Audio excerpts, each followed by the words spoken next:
అయితే big boss హౌస్లో 5వ వీక్ 7గురు అయితే నామినేషన్లో ఉన్నారు. ఈ వారంలో నామినేషన్లో ఉన్న 7గురు ఓటింగ్ లిస్ట్ ఒకసారి చూసుకున్నట్లయితే బిగ్ బాస్ హౌస్ టాప్ 1 పొజిషన్లో నడుస్తున్న శివాజీ గారు 51 పాయింట్తో నడుస్తున్నారు.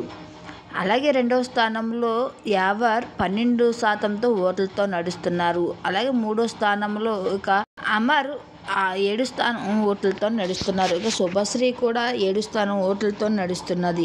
ఇక 6 స్థానంలో ప్రియాంక 6% ఓట్లతో నడుస్తున్నారు. లిస్టులో ఒక టేస్టీ తేజ 4% ఓట్లతో నడుస్తున్నారు. లోయెస్ట్ ఓటింగ్ అంటే తేజ అని చెప్పుకోవచ్చు. అయితే ఈ వారం కెప్టెన్సీ టాస్క్లో పోటీ పడుతున్న శివాజీ, గౌతమ్ కృష్ణ అలాగే టేస్టీ తేజ కెప్టెన్సీ టాస్క్లో పోటీ పడి కెప్టెన్ అవుతే కనుక ఈ ముగ్గురులో ఎవరైనా సరే ఓట్లు తారుమారు అయ్యే అవకాశాలు అయితే ఎక్కువ ఉన్నాయి. అయితే మీ అభిప్రాయాన్ని కూడా కామెంట్స్లో తెలియజేయండి.